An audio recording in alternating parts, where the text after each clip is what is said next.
We spoke about Srila Prabhupada's preeminent position as the founder Acharya of ISKCON. And now we're going to speak about ISKCON gurus. How do they fit into this whole scheme? Because we have, as I mentioned in the beginning of the course, we have a very unique situation where there's many gurus in one institution. And also, not only are there many gurus in one institution, but the gurus are not generally geographically located in one place. You know, in the past, even if you did have many gurus in one institution, let's say in Shankara Sampradaya, they were given different places, you know, like 12 gurus or the Madhvacharya gurus, like that. But here we got everybody working with each other, which presents a lot of challenges because there are different personalities. There's a lot of diversity, a lot of different ideas. And each guru does approach Krishna consciousness from a little bit different perspective, but it's completely in line with the Siddhanta. So as Prabhupada said, cooperation is bhakti. So we have to understand this one and different simultaneously, understand how to work with each other, and not just work with each other, but work with each other in a loving mood.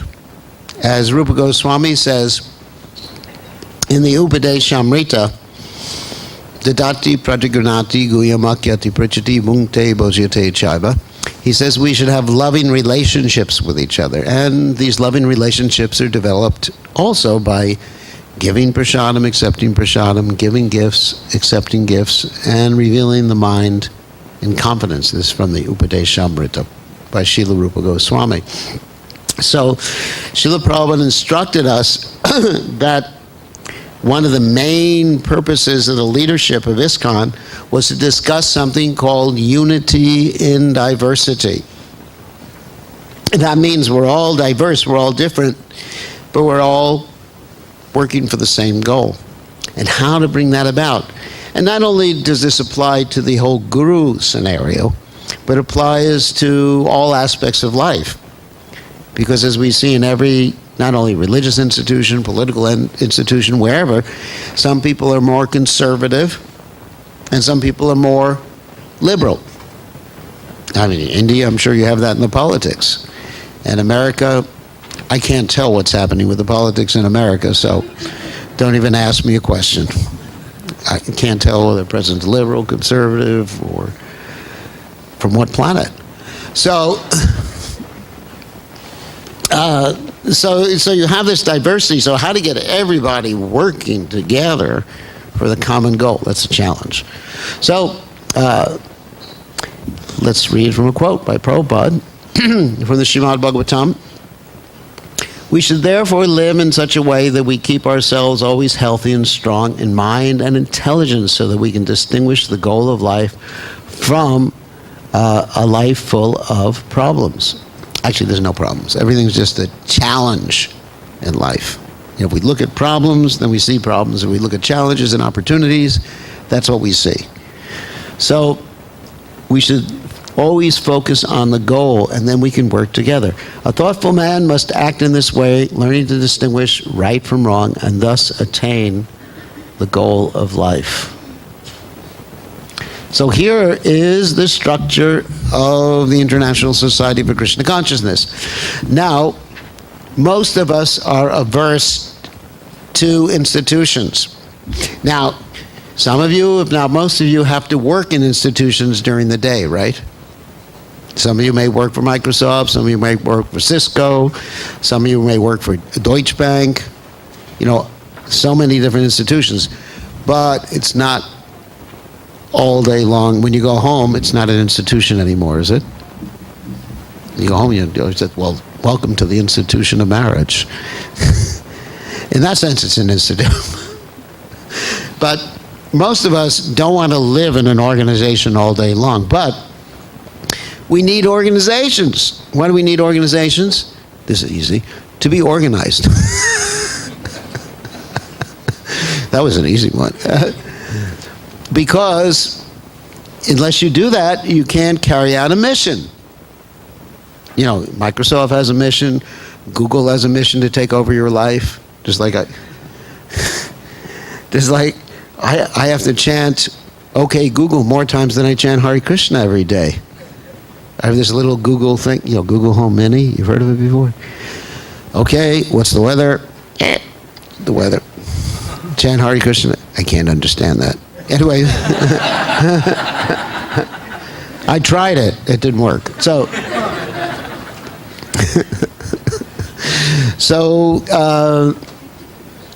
Anyway, so Google has actually made it so that you have to keep chanting Google all the time to interact with their Google Home. But you need institutions to carry out a mission. Our mission, as I said in the beginning, was to create a revolution, a spiritual revolution, so that people can actually be benefited. What's the reason for the spiritual revolution? Is that people are suffering. We want people to be happy. We want people to understand the goal of human life. We don't like to see people. That's a Vaishnava. Vaishnava does not like to see people suffering. It's called Paradukkha Dukhi. He considers other people's happiness and distress more important than his own happiness and his own distress. So therefore, we have to have an institution. Even though it would be more comfortable just to be free as a bird, we have to have an institution.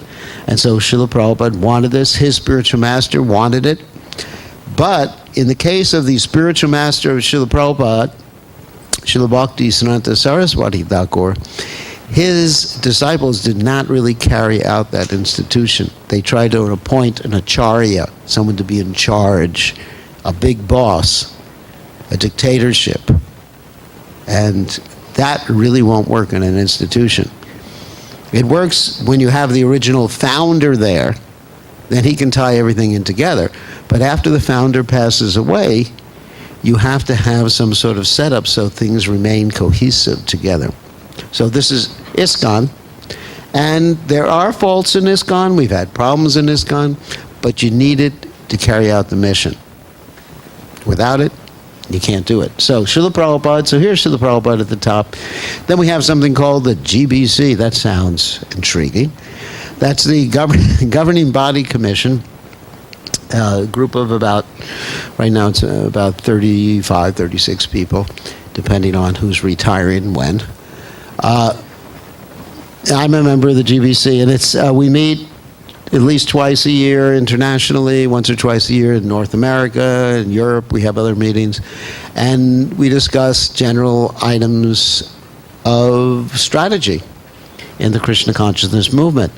We don't manage the individual temples. That's done by the local management. Whatever happens here, whatever is financed here, has to happen locally. But general things like, chant Hare Krishna, offer vegetarian food, worship the deities in a certain way, that's all decided centrally, but not other things. So the GBC has different branches and all these different ministries, and they're innumerable. But for our discussion here, we're going to talk about two of these ministries, the Sannyas Ministry and the Guru Services Ministry. And then under them, they're all interconnected. You have the gurus, who are regulated by the GBC, Guru Services Ministry. You have regional bodies. It's not our body. That means we have a North American GBC. There's a European GBC. There's an Indian GBC body that meets and decides things for their continent or local area. And then under the sannyas ministry, you have sannyasis. So I'm actually under all three of those. I'm in the GBC, but also under all three. Because as sannyasi, I'm a member of regional body, and I'm a guru. So, and then under that, you have different namahats under the regional bodies, bhakti vrikshas, temples, etc., etc. And that's the structure of ISKCON. And you have other ministries too. You have deity worship ministries. You have farm ministries. It's a very complicated organizational chart. Believe me, very, very complicated. And it's not something I like to do, but we're doing this for Srila Prabhupada. It's not that we like organization, management, and everything like that. I'd rather be free and go around Govardhan and say, goodbye, cruel world. and just chant Hare Krishna. But Prabhupada wants us to carry out this mission, so it's necessary. So under everything is congregation, disciples, temples, etc., etc. And Srila Prabhupada, Bhaktisiddhanta Saraswati Thakur, at the time of his departure, requested all his disciples to form a governing body commission and conduct missionary activities cooperatively. He did not instruct a particular man to become the next Acharya. But this is Srila Prabhupada's words. But just after his passing, his leading secretaries made plans without authority to occupy the post of Acharya. And they split into two factions over who the next Acharya would be. Consequently, both factions were asara, which means useless, because they had no authority, having disobeyed the order of the spiritual master. Chaitanya Mahaprabhu himself wanted our cooperation. He is God or Krishna. And therefore, cooperation is a very important thing. Nobody should think that I have got such great ability I can do. No, it's simply by cooperation we can do very, very big thing. United we stand, divided we fall. This is ours. So be strong in pushing on Krishna consciousness, and Krishna will help. He is the strongest. Still, we must be combined together. More quotes. So those who accept the service of Diksha Guru, Siksha Guru, and ISKCON are required to be exemplary. That means good examples in representing Srila Prabhupada's teachings in their words and personal behavior. The Siksha Guru gives spiritual instruction and inspiration on behalf of Srila Prabhupada and our Guru Parampara. The Diksha Guru gives, we knew this already, heard this already, gives spiritual instruction, inspiration, formalization, a spiritual name, and later imparts the sacred Gayatri mantra to a qualified disciple as a service to Srila Prabhupada and our Guru Parampara. That's a GBC statement, that's Srila Prabhupada's words. So in the full course we have group skits. What we show in these group skits is sometimes there's a conflict between the Guru's instructions and the local, let's say Siksha Guru or local leader's instructions. And some of these skits are quite funny. We have the Guru and the local leader pulling the disciple. One is pulling on one arm, the other one's pulling on the other arm. Finally, he rips him into but so obviously everyone should be thinking of the ultimate goal and cooperating with each other and what's the best thing for that particular disciple. So sometimes people say, well, I don't like the GBC, don't trust the GBC. But Prabhupada said, when they say they like ISKCON and the GBC, they don't like ISKCON and the GBC, sorry. They're really saying they don't like to follow my order. That means they don't like my order. That means they don't have faith in my order. That means they don't have faith in me. That means Guru Aparada. To say they have faith in me is just hypocrisy. So, of course, Prabhupada didn't mean that we follow blindly either local leaders, the GBC, or even the Guru. Nothing should be blind. Everything should be based on Guru, Shastra, Sadhu, and our intelligence.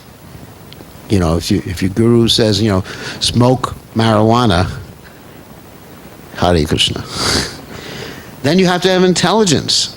And sometimes the Guru tests the disciple. I was just reading in the airplane yesterday how Shukadeva Goswami was testing Parikshit Maharaj. What happened was that Parikshit Maharaj, after hearing the hells listed in the 5th canto of Bhagavatam, asked Shukadeva Goswami, how can someone be freed from hell? And Shukadeva Goswami said, by doing basically karma kanja activities, particularly prayaschitta activities, atonement. Atonement means like laying on a bed of nails instead of a soft sleeping mattress, or just eating very little.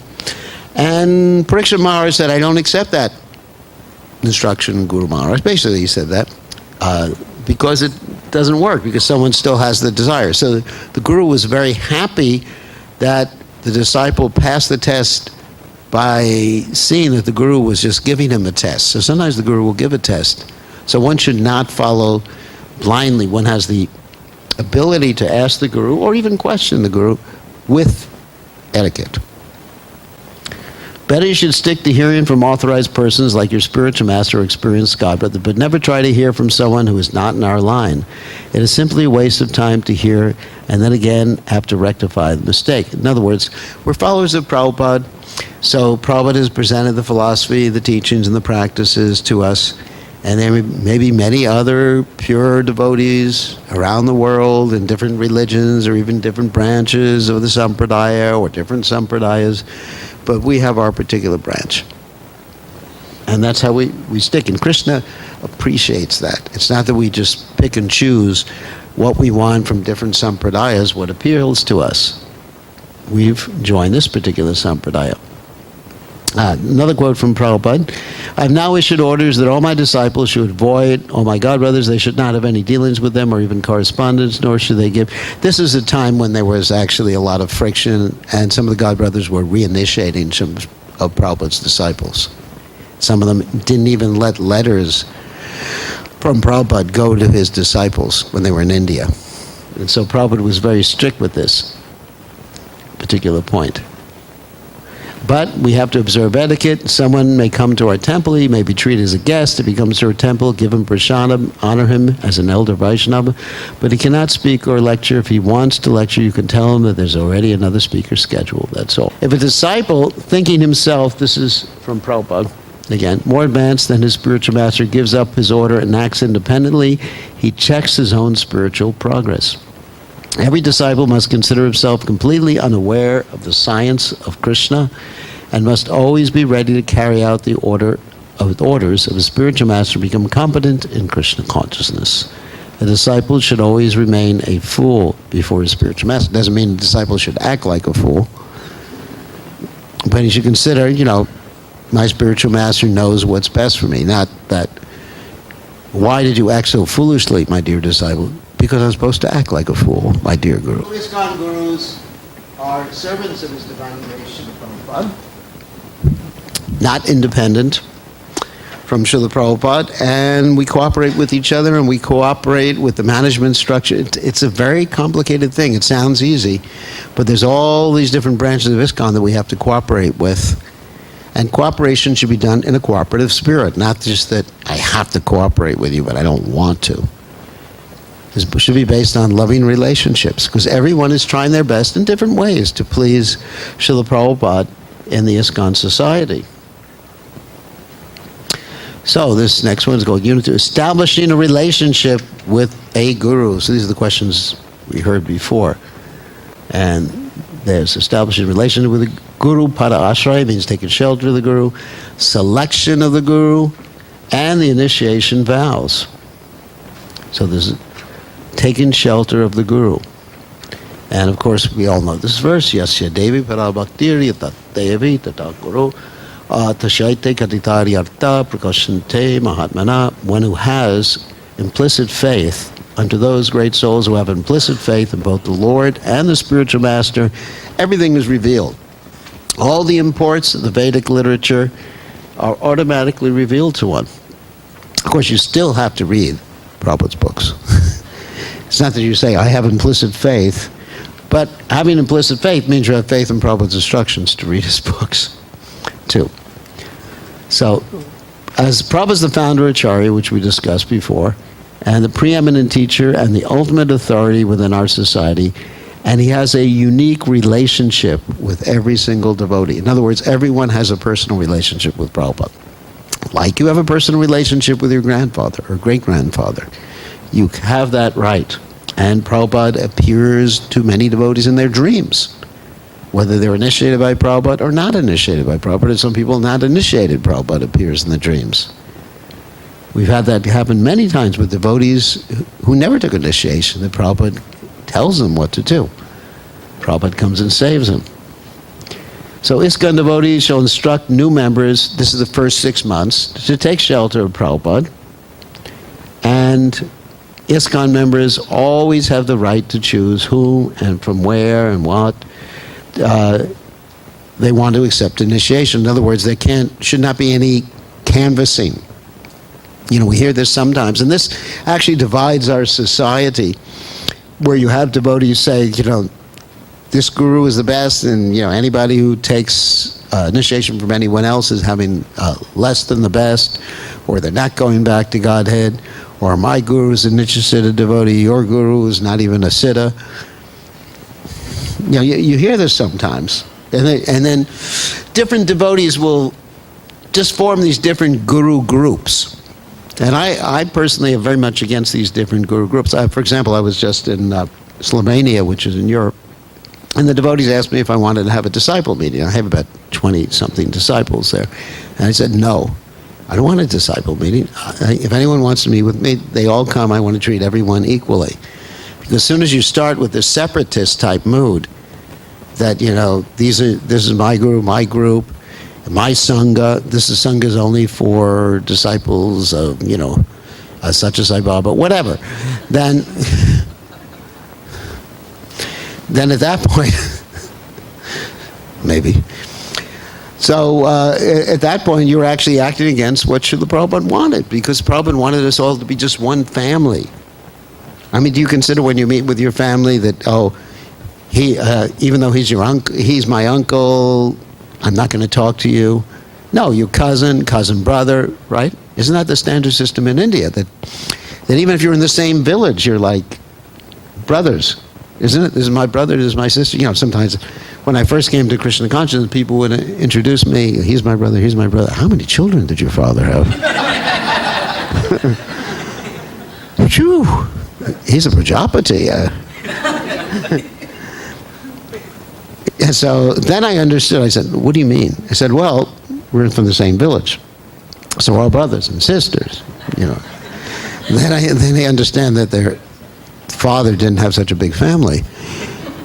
So ISKCON has to be like that. I mean, like in the Indian village, you don't distinguish. He's just my blood brother. Do you? No, you say, all meet together. It's just one big happy family, kumbaya. So we have to have the same attitude in ISKCON. We meet together, we don't distinguish, and who to give mercy to, because you're my disciple, you're not, you're an outsider. You can't do that stuff like that. It destroys Prabhupada's mission. That's the point. As soon as we get to the separatism, destroys Prabhupada's mission. And actually, Lord Kapila Dev described in the third canto, Srimad Bhagavatam, it's devotional service in the mode of passion and ignorance, having a separatist mode. So we focus our attention on Srila Prabhupada and as our preeminent Shiksha. These are all ISKCON law stuff. You don't get arrested for breaking the law. So one chants the pranam mantra of his or her Diksha Guru, and everyone has to chant at least the first of Srila Prabhupada's pranam mantras when they get initiated. And that, of course, the first one is Nama Om Vishnupadaya Krishna Prastaya Bhutale Shrimati Bhaktivedanta Swaminiti Namani. And then they can chant their own gurus, one or two pranam mantras. That's Harinam, given at Harinam initiation. So Guru Pada Ashraya in ISKCON. So there's the disciple. There's us. There's Srila Prabhupada. Haribol. There's the Shiksha Guru and the Diksha Guru all cooperating together for the welfare of the disciple. That's the whole point, for the welfare of the disciple. There's that one story in the Bible, just bring in a biblical story. There were two ladies who were arguing over, whose kid that was. There was a little baby and they were arguing. They went before the king. What was the king's name again? Do you remember? Wasn't Samson. It was Solomon. Okay, Solomon. Solomon, he was one of the acharyas in the old days. Anyway, so they went, this is an interesting story. They went before the king, and the two ladies were saying, he's my baby, he's my baby. And this king who was very wise, very, very wise. Some of you may have heard this story before. Yeah. So how come you heard this story? What are you doing in Gurukula? Anyway, so the ladies were fighting, brought before this wise king, and the king says, all right, I have a solution. let's cut the kid in half and you each take a half. And one of the ladies said, no. Let the other lady have the kid. Let the other lady have the kid. Please, let the other lady have the kid. And then Solomon said, that's the mother, because she actually loves the kid. Okay. So, anyway, the moral of the story is take care of your children. No, anyway, the moral of the story the moral of the story is that we shouldn't be fighting between each other in this way, and fighting, disturbing younger members of the Krishna conscious movement who are getting instructions from Diksha Gurus, Siksha Gurus, or local people. We should all work together, communicate, and cooperate for the best interests of the person. That means love, not ownership. Sometimes a Diksha Guru is not present always, therefore one can take learning instruction from an advanced devotee. That is called the Siksha Guru. We heard about this before. Siksha Guru does not mean he's speaking something against the teachings of the Diksha Guru. He is not a Siksha Guru if he does that. He is a rascal. Now, Prabhupada liked that word, rascal. When I first went to India, I tried that on some people and almost got killed. I was in a store, where was it? In Navadweep. And then we just said, to the storekeeper, he was trying to cheat us, just a rascal. Another time, this is an interesting story, I was with someone, after I had learned the lesson not to call anyone rascal. Because in America, rascal's not so bad. It means just like it's an affectionate term. Like if you say, oh, you're just a rascal, oh, you love me. But in India, it's wow. It's really bad. So I was with someone, and he was shopping with me. He was also in Navadweep. And he called the store owner, it was in a Braswala, Prashanalaya. And he said, my spiritual master said you're a rascal. What? No, it wasn't Gopal. No, this was when Prabhupada was present on the planet. This is years ago. So he said, there was something like Gopal would say. But anyway, so he said, my spiritual master said that you're a rascal. And so the guy didn't react right away. So that night I was sitting with Srila Prabhupada in his room, in his darshan, and talking, and it's very peaceful. And all of a sudden this guy bursts into the room. Your disciple said I'm a rascal. And so, everyone's really nervous. What is Prabhupada going to do? This is dangerous. And Prabhupada is so amazing. He was just able to pacify. He's just, that's all right. Sit down. Yeah, he just said, that's all right. Sit down. And I couldn't believe it. The guy sat down peacefully and took the darshan from Prabhupada, and then we lived happily ever after. He lived. So anyway, Prabhupada could do that. Prabhupada actually said, because I am old, referring to himself, I can say things old and respectable, and you young people can't say things. But many times we would imitate Prabhupada and we got in trouble. Like there's another verse in the Bhagavatam where Prabhupada says, the Bhagavatam says, those who were like hogs, dogs, camels, and asses glorify those who are not Krishna conscious. So sometimes we go out, we give a Sunday feast class and say, if you're not Krishna conscious, you're just a hog, dog, camel, or an ass. It wasn't so productive for presenting Krishna consciousness. But Prabhupada could do that. So anyway, Prabhupada used that word quite liberally. I mean, if you look up in the database, rascal, you'll find it a lot of times. So here's a statement, another statement by the GBC. As such, a devotee is ultimately, so this is how a devotee is delivered. By Krishna acting through a combination. So it's actually Krishna who delivers us. Spiritual master is a representative of Krishna, the Diksha Guru, the Siksha Guru, whoever in ISKCON, if they're following Prabhupada. It's a combination of various manifestations. These include, but are not limited to, the Chaitya Guru. Does anyone know what Chaitya Guru is? The Guru in the heart. Srila Prabhupada, the Guru Parampara, one's Diksha Guru, other Shiksha Gurus, the holy name, Shastra, and the 9 processes of devotional service. So we got a lot of help here, All these different elements. We just respectful to all of them. That's the key. Within the cooperative elements, Srila Prabhupada is the founder Acharya of the International Society of Krishna Consciousness, is the preeminent guru, again, that's mentioned, for all members of ISKCON. All members of ISKCON for all generations are encouraged to seek shelter from Srila Prabhupada. All members of ISKCON are entitled and encouraged to have a personal relationship with Srila Prabhupada. We said this before, through his books, teachings, and service, and his ISKCON society. For spiritual advancement, the easiest path is to take shelter of a bona fide spiritual master and serve him with heart and soul. That is the secret of success. As stated by Srila Vishwanath Chakravarti Thakur in his 8 stanzas of prayer to the spiritual master Yasha Prasada Bhagavat Prasada. We also mentioned that before. By serving, this is Srila Prabhupada's purport, or receiving the grace of the spiritual master, one receives the grace of the Supreme Lord. A sincere disciple, simply by serving a bona fide spiritual master, can achieve all the mercy of the Lord and the spiritual master simultaneously. And there's Srila Prabhupada being worshipped. That's the end of that. This is how do you select the guru?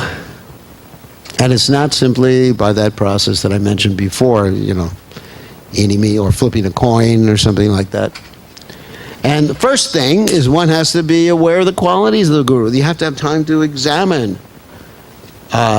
So the qualifications of a bona fide guru are mentioned by Srila Rupa Goswami.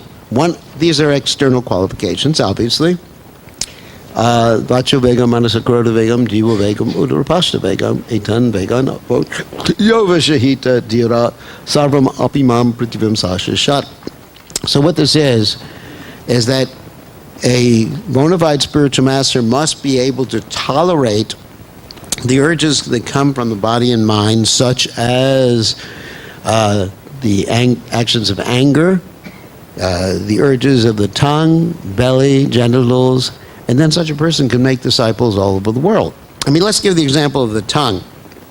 Actually, I was talking to one devotee coming back from the airport last night, and he said, if you ask, he's from Gujarat, if you ask him to give up this typical Gujarati food, he can't do it. Right? He said, you can go back to Godhead just by giving that up. I'm not telling you should give it up. That's not the point. But if you see how attached we are to certain types of food. Like in Bengal, for example, if you tell people, no more rice. If you want to go back to God, they say, I'd rather stay in the material world.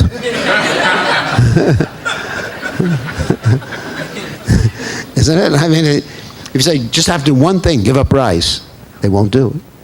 Right? She knows. She's from Bengal. If you say, you can have quinoa instead, you can have so many other things, they say, ooh. And these are attachments. We're all attached to certain things. Prabhupada was so amazing that he got the Westerners to give up attachments to eating abominable things. We're not talking about rice and dal and sabji or anything like that here. We're talking about, they were addicted to blood and all these other things. And, also in India too. Many people in Bengal, they're addicted to fish, right? Even in Jagannath Puri, some of the pandas, they mix Mahaprasadam with fish. May come as a shock to you. Because people, they think, they even call fish water vegetables. Yeah, Gangapal. The fruit of the Ganga. So, people are the point I'm making is people are very attached to certain ways of life, whether it's eating or whatever. And if someone's to be a guru, it's not that they have to give up rice or anything like that, but they have to be ready to control their tongue, and if the spiritual master says, give up, okay. Just like there's a story in the Mahabharata. I guess I should tell that story. Once upon a time, there was a guru, he was kind of heavy, and not heavy fat, but, he was a heavy heavy preacher or heavy instructor or whatever. And he saw his disciple needed some austerity because his disciple was overweight. So he sent his disciple out to take care of the cows. And he thought, this way the guy will get some exercise and he'll become thin. So he goes out to take care of the cows, and he keeps gaining weight, really big. So the Guru says, what's wrong? And he says, well, I'm out there, I'm begging from people. There's people out there, and they're giving me so many things to eat, and it's delicious. And so then he says to his disciple, no, you have to offer everything to the Guru. And if the Guru gives it back to you, you can eat it. But then he goes out and he still keeps gaining weight.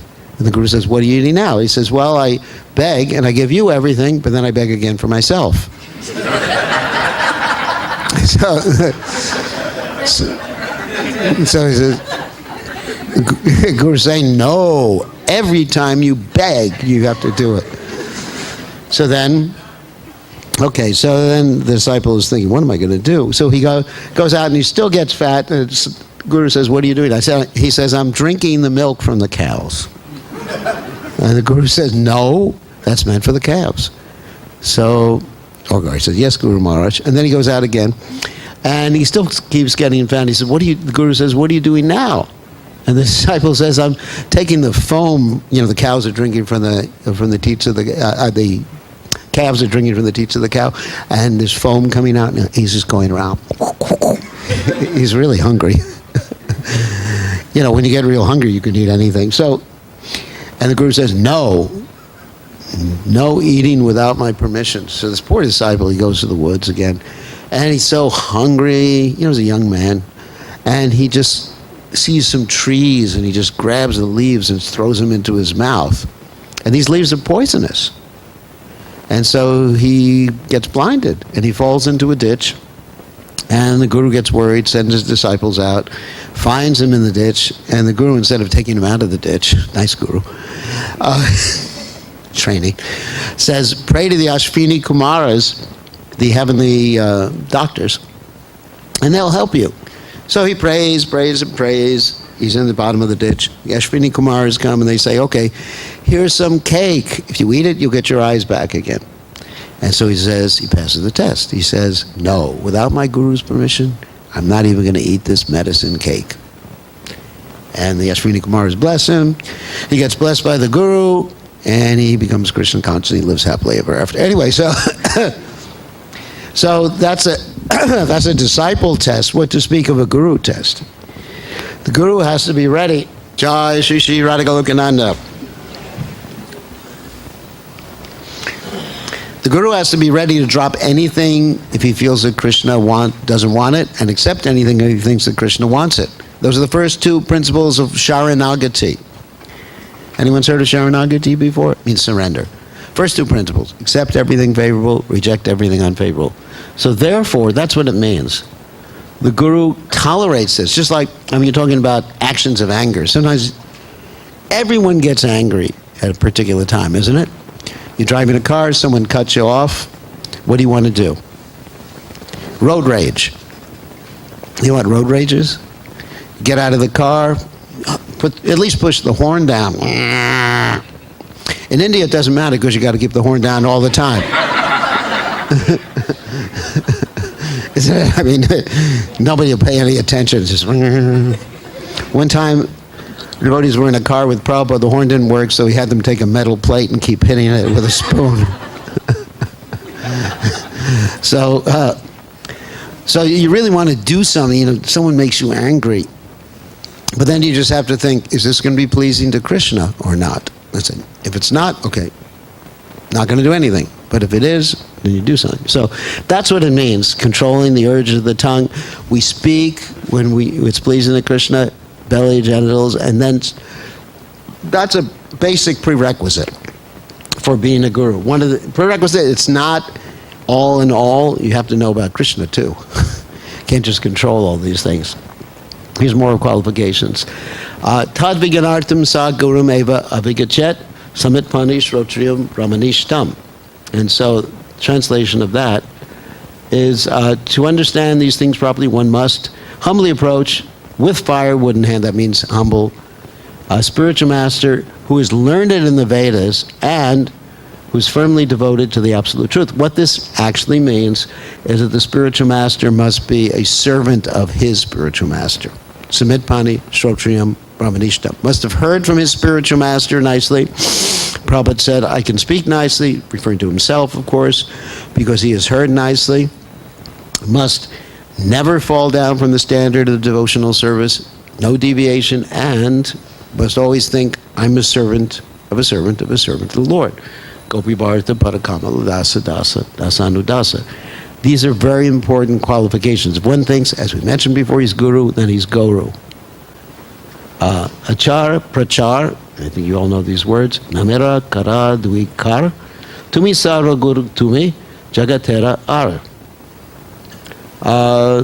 You simultaneously, this is a guru, perform both duties in relationship to the holy name, by your personal behavior and by your preaching. Therefore, you are the spiritual master of the entire world, for you're the most advanced devotee in the world. That's from the CC, Chaitanya Charitamrita. The qualifications expressed in this connection are that one must act according to scriptural injunctions, at the same time preach. One who does so is a bona fide spiritual master. In other words, when looking for a spiritual master, it is our responsibility to ascertain whether these qualifications are there or not. You know, sometimes you may look for like some effulgence, 1,000 watts, 2,000 watts, whatever, you know, LED lamps, you know. So that's not the qualification. Qualification, you know, someone who makes me shiver or something like, oh, like that. I mean, I know that many devotees, without knowing, they listen to chanting done by people who are not even devotees, or not, who eat meat. There's one famous chanter, I'm not going to mention his name, that many people listen to, but that's also accepting siksha. Hearing sound vibration. Sound vibration contains within it many other elements that may not be apparent. They may contain modes of nature in it. It may contain karma bij or jnana bij. In other words, desires, material desires within sound vibration. Because sound vibration is so powerful, as expressed by Lord Kapiladev, Bhavanti Vritkarna Rasayana Kata. Yeah, Lord Kapiladev in the third canto of Bhagavatam states that there's a channel between the ear and the heart. And when you hear something, it affects your heart. Really, I mean, it affects conscious. By heart, we mean consciousness, subtle body. So it's very important who we hear, because when we hear from someone, we're accepting siksha. Literally. And if you hear from someone, Vaishnava Makod Girnam Bhutam Harikantamatam, it's like taking milk touched by the lips of a serpent. So one must act according to scriptural injunction, at the same time preach, Prabhupada says. So very important for us to examine if we're looking for someone to either take initiation from, take instruction from, guidance, to see if that person really has those qualities. I mean, otherwise, we can be nice, hospitable, a gentleman, ladies with someone, but to really take shelter of someone, you got to be careful. There's a saying in Latin, caveat emptor, let the buyer beware. Just like when you go, I also experience, you know, sometimes everybody knows about Amazon here? No. Amazon? No. No, you don't. Okay. Aditya just knows about Sankirtan, not Amazon. So sometimes you're looking for something on Amazon. I was looking for some health product the other day on Amazon. And so what you look for is these little stars there. You know, little stars to see how many stars it has. And then you see, actually I look for the people who like the product the least. See what their complaint was. One time I didn't do that. One time I bought LED lamps for my light, or whatever, you know, these little candelabra lamps, and none of them worked. You know, I screwed them all in, turned on the light, nothing. So they look good, but they didn't work. So then I started to look at all the stars, and now I got a set that works nicely. So the point is, it's your responsibility. It's no one else's responsibility. I can't say to you that this person, he is Krishna conscious. You have to ascertain that. Listen to classes, observe, or hear from others who are observing. That's a real responsibility. It's the disciple's responsibility. No one can tell you who your guru is. And the guru also has to be Kiva Vipra, Kiva Nyasi, Shudra Kina Noye, Krishna Tattva Veta Se Guru. It's not important their background, but they have to know the science of Krishna. It's not important whether they're a Brahmin, Sannyasi, Shudra. It doesn't really matter. If someone knows the science of Krishna and acts prachar and achar nicely, they can be bona fide guru. Here's Prabhupada's statement. Even without any qualifications, we're not talking here about, spiritual qualifications. We're talking about material qualifications. Even without any qualifications, one can become a spiritual master. How? Now the process is Chaitanya Mahaprabhu says, Amaragai, on my order. That is the crucial point. One does not become spiritual master by his own whims. That is not spiritual master. He must be ordered by superior authority. Then he's spiritual master, am I a guy?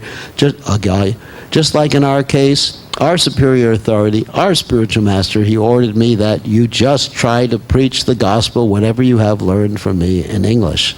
So we have tried it, that's all. And great success, of course. So therefore, the process before accepting a guru, one must hear from him at least for 1 year. And when he is convinced that here is actually a guru who can teach me, then you accept him guru. Don't accept whimsically. That's Srila Prabhupada's own statement. You got to hear and understand, not blind following. Prabhupada says in the Bhagavad Gita, blind following and absurd inquiries are condemned. So, the scriptures recommend that both the spiritual master and the disciple place each other under strict scrutiny before mutual acceptance. That's why we put web cameras in all disciples' houses. Not really, can't do that. Since even ordinary household items are tested before acquisition, which is what I talked about with Amazon, it is only an unfortunate fool who will fail to go through a testing period in the selection of his true spiritual master, who is the best friend of the living entities. And he may be sorry, he may choose wrong. The point is that one must not bring upon himself the calamity of having to reject his spiritual master.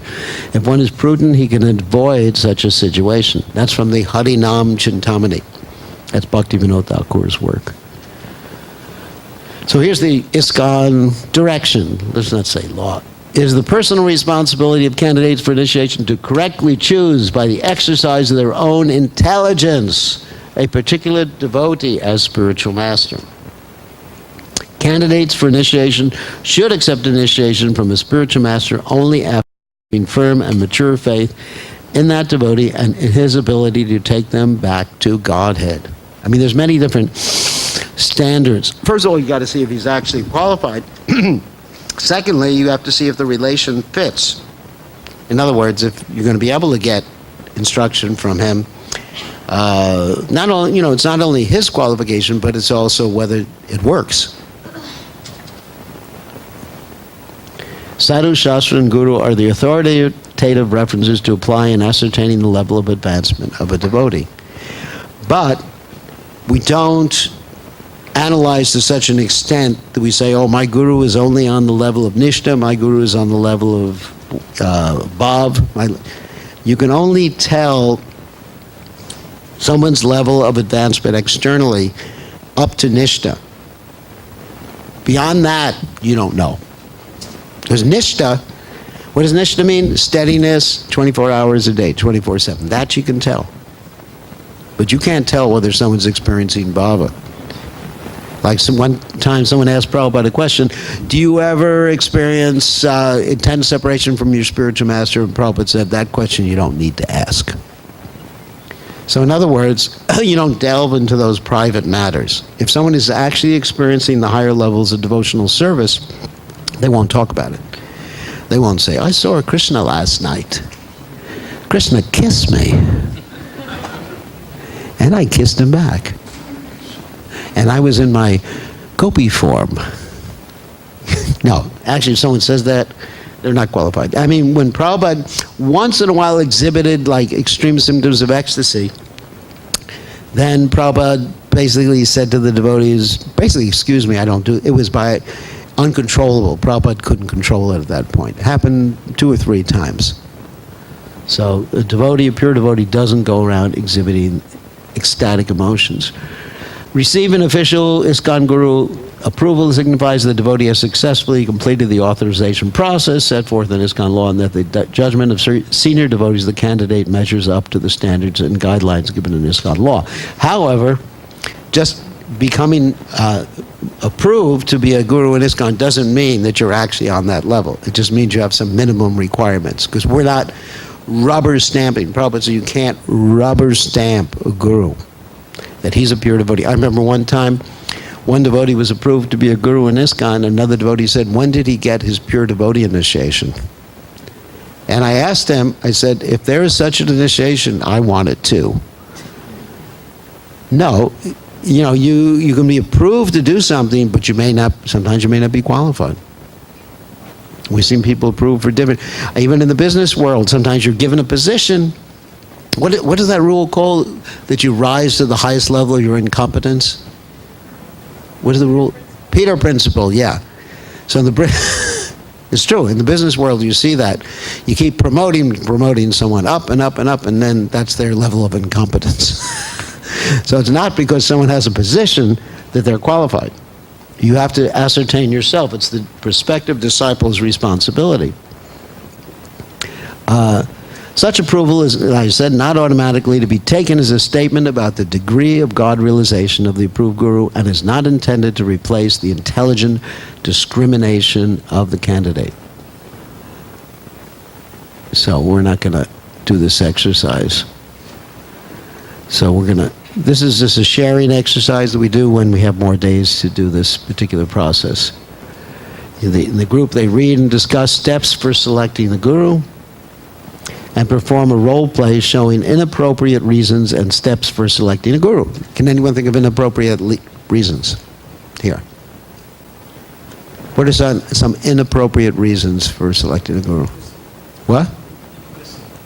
No, inappropriate reasons for accepting. You know, charisma. You know, like a guru with blonde hair and blue eyes or something like that. Many years ago, this is funny. Many years ago, there was a devotee who had blue eyes, and the devotees were saying, he can see through to my soul. You know, because blue eyes do have that piercing quality. So I went to the optometrist, and I said, you know, can you get some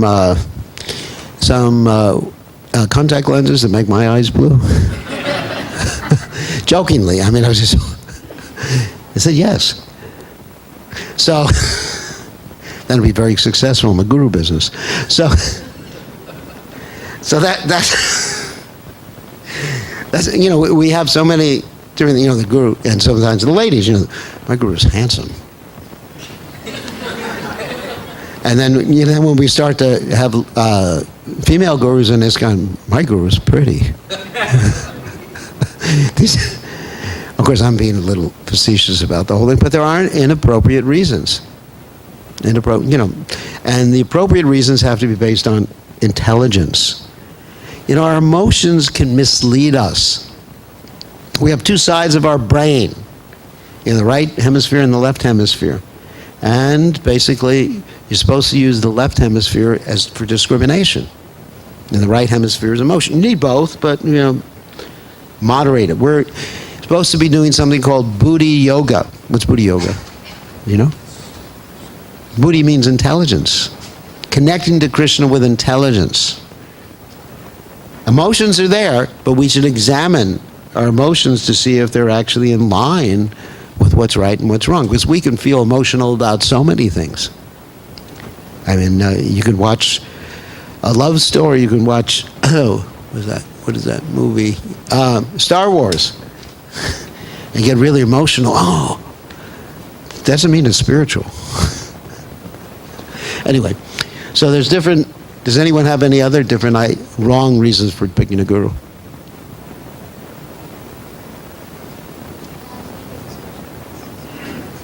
Yes, my husband was initiated by so-and-so. Therefore, a temple president says I should be initiated by so-and-so. caste. My guru's from India. My guru has more money, more facility, he has more ashrams in India.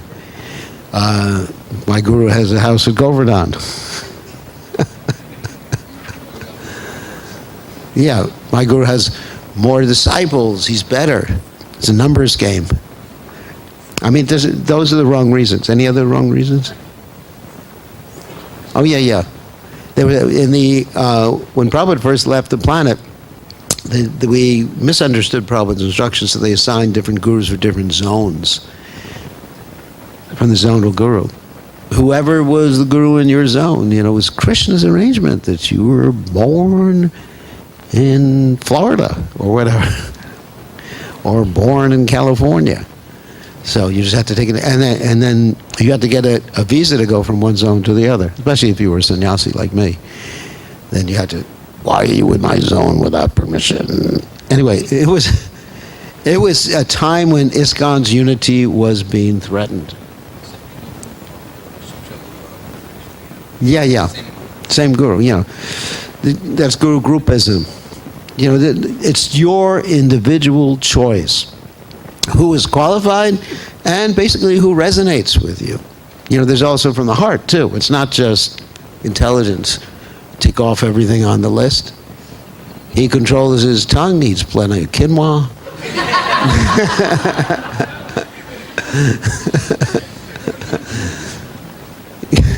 Never eats pizza. All these different... And then he's thin. like in India, it's very interesting.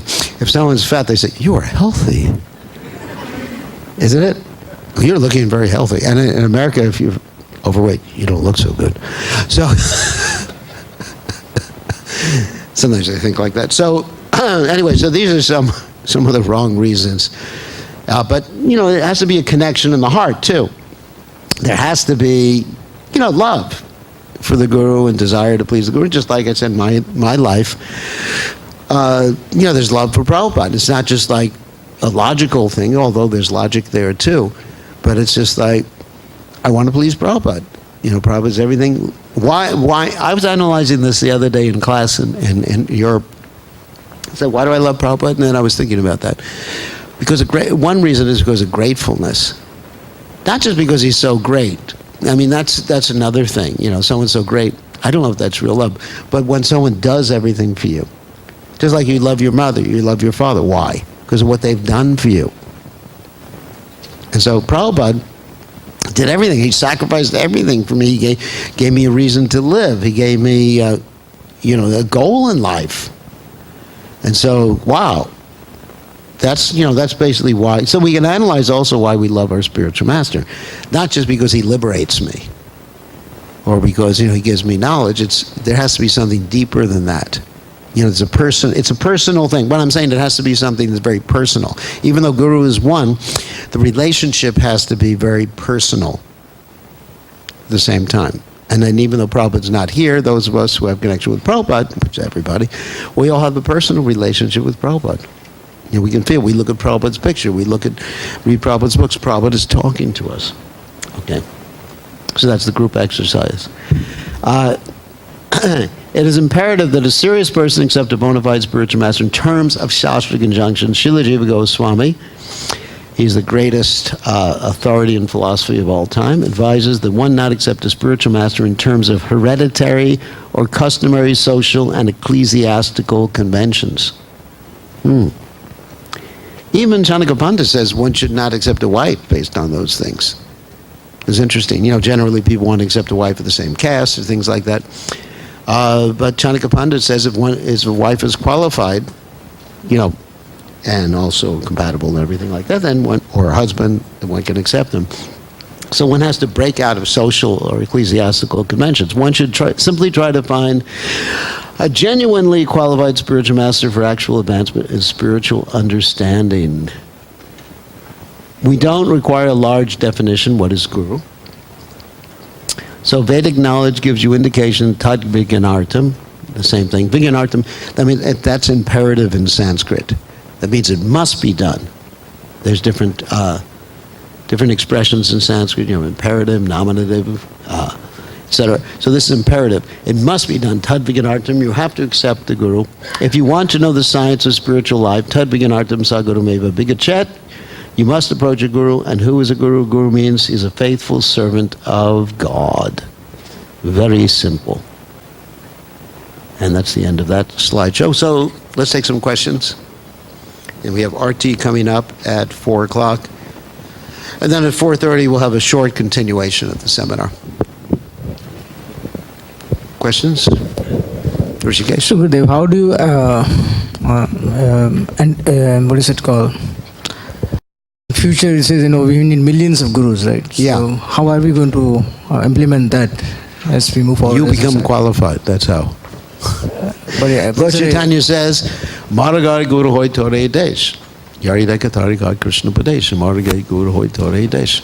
And that instruction he gave to people who he met sometimes just for one time or two times in South India.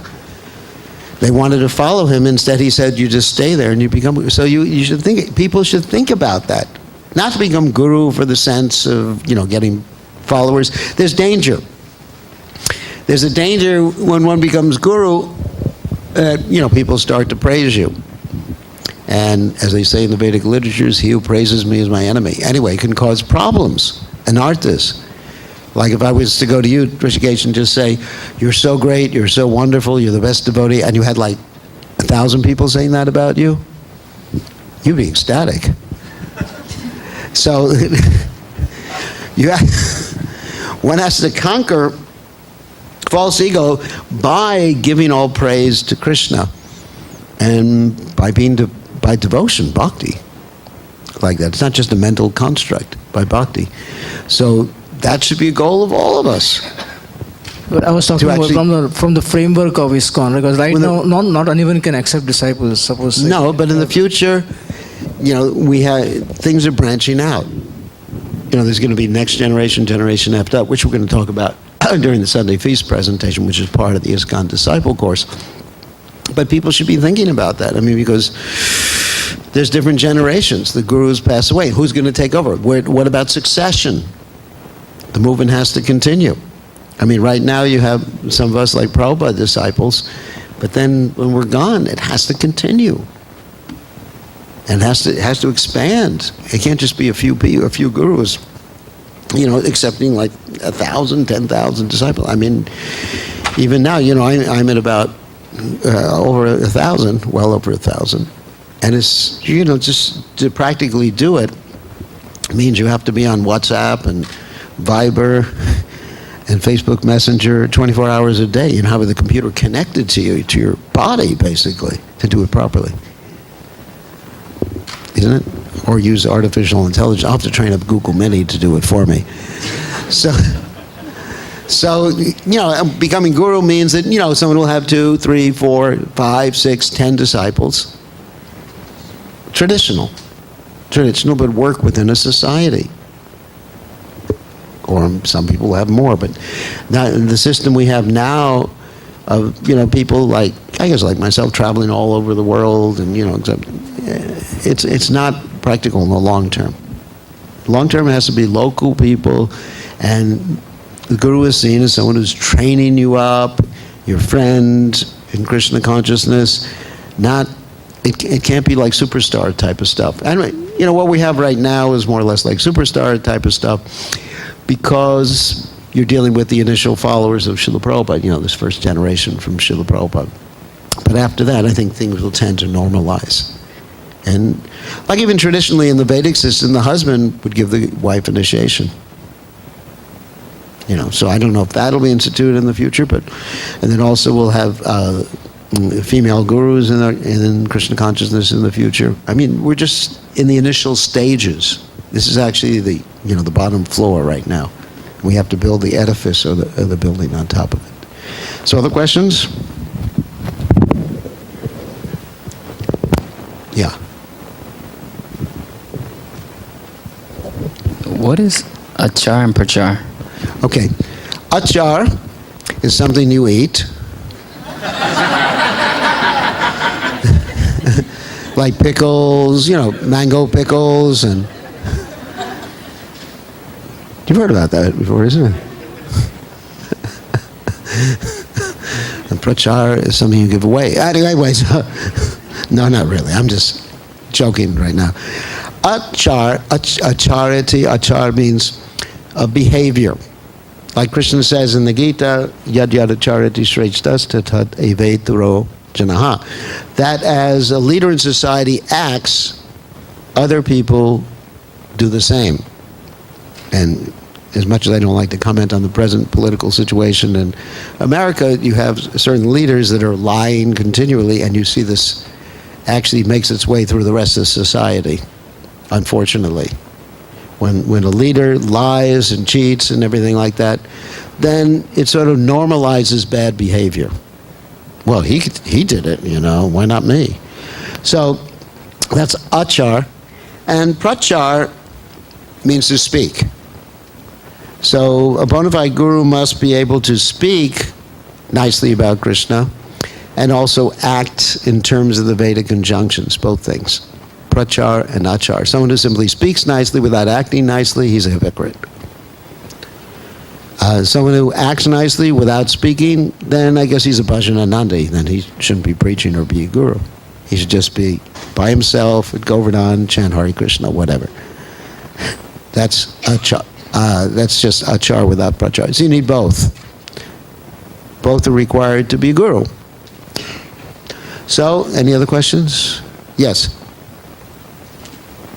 Krishna Maharaj, is there any ashram restrictions for the guru? Like he should be in sannyas ashram like that? No.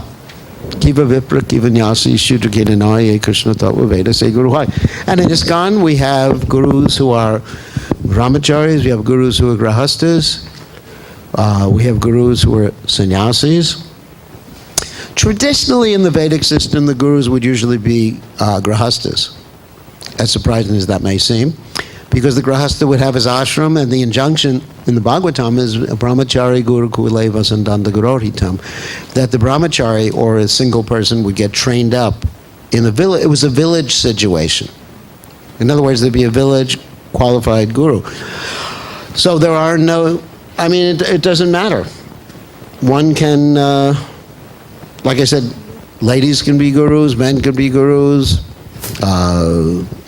brahmacharis can be gurus, whatever, as long as they know the science of Krishna and act appropriately in Krishna consciousness. No, there's no ashram requirement. But they have to fulfill the duties of their ashram. In other words, if they're a brahmachari, you don't want them to be a single daddy, if you understand what I'm talking about. You don't want them to be a bachelor. You know what a bachelor is? No, I don't know what that is. That means a romantic brahmachari. That's an English word for romantic brahmachari. No, they have to fulfill the requirements. A brahmachari has to be very careful, and sannyasi has to be careful in the dealings with the opposite sex. That's very important. And householder also has to be important, but he has his wife, his children, and everything like that, and he has to work a job. All these are different requirements and responsibilities of each of the ashrams. Like if you have a householder who doesn't maintain his family, then he's not qualified, because he's not following the varnashram system. Varnashram is a requirement. It's not the be-all and end-all, but it's actually the requirement to be civilized. One has to be in one of those ashrams, either brahmachari, grahasta, vanaprastha, or sannyas ashram. So, any other questions? Maharaj, Yeah. Are there any exceptional cases where a guru has selected his disciple or selects his disciple? I don't. Sometimes the guru will say, but this is more or less like canvassing, I guess, that you are my disciple. But no, Prabhupada had that spiritual vision. Let me tell a story. There was one devotee who Prabhupada said, he's Lord Chaitanya's associate. So Prabhupada was able to see beyond one lifetime to another lifetime. Prabhupada had that vision.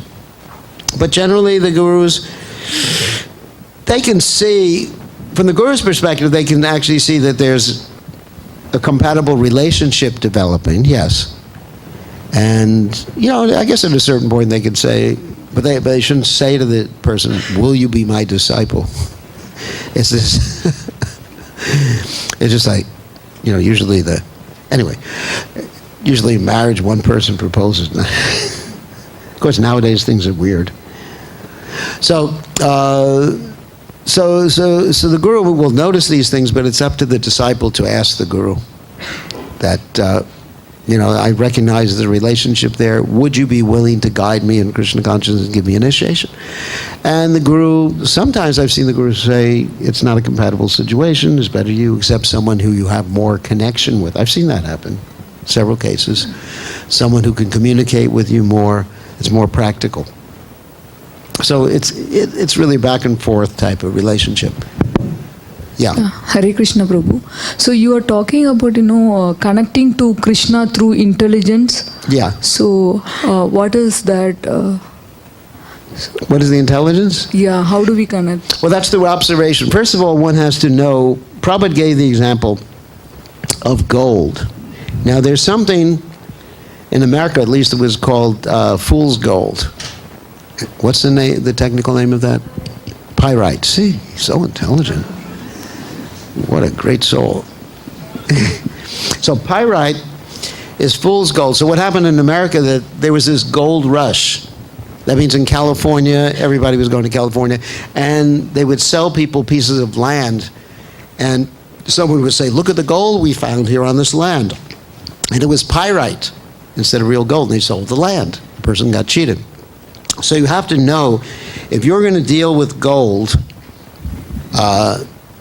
if you're a Sony, for example, gold merchant, then you have to know how to test for gold. You can't just accept something else as gold. I was just reading that sometimes they mix other elements, even cadmium, which is poisonous, with gold. Cadmium is super poisonous. I was just reading about that. And so you have to really know how to test to see whether it's 24 karat, 18 karat, 14 karat, or whatever. So same thing, using intelligence means you have to be able to know the person's behavior. You can see externally, and you can hear the person speak. Nowadays on the internet, we have the ability to hear everybody, devotee, non-devotee, and people who shouldn't be speaking. We have the ability to hear everybody speaking, don't we? You just Google it, and you can hear what the person said, or read what the person said. So you can judge on intelligence. That's what it means to use the intelligence. Behavior and speech. Prachar, achar. Okay, one other question, and then we have RT. Yes? Thank you, Maharaj. From my understanding, I know that you are going to say more in the Sunday Feast lecture. If ISKCON is looking at decentralizing the guru services and have more of local gurus, and they have 10 or 15 devotees that they can nurture spiritually, isn't it like it may be heading to more of quantity, but is there any concern about the quality at that point of time? Yeah. There always has to be concern about quality. Quality cannot be sacrificed for quantity. We've never done that. And there has to be different local systems for ascertaining. Right now, the system is if someone wants to be a guru in ISKCON, actually it's like an international system, which is really unwieldy if we want a lot of qualified people to assess a lot of qualified people. So everybody's name is put before the GBC. And local people, it's a complicated system that local people can protest. If more than 3 people protest, then the whole GBC has to hear about the whole thing. And it's not a practical system long-term for many. But if we establish, which every organized religion has done, establish local governing bodies to take care of local areas, then we can more efficiently and effectively ascertain these qualities like that. So that's in the future. Right now, the system is too unwieldy to admit many, many gurus. I think we have to end now because it's RT, and we'll continue after the RT ceremony. Thank you very much. All glory is to Srila Prabhupada, Srila Prabhupada Ki Jai.